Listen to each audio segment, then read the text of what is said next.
शब्दांचे इमान अक्षरांचे रान, शब्दांचे इमान अक्षरांचे रान, अभंगाचे पान तुकाराम तुकाराम.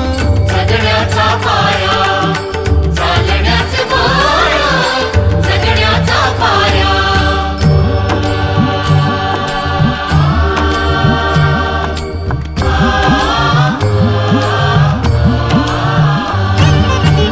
वेदणारे मूळ आशयाचे कूळ,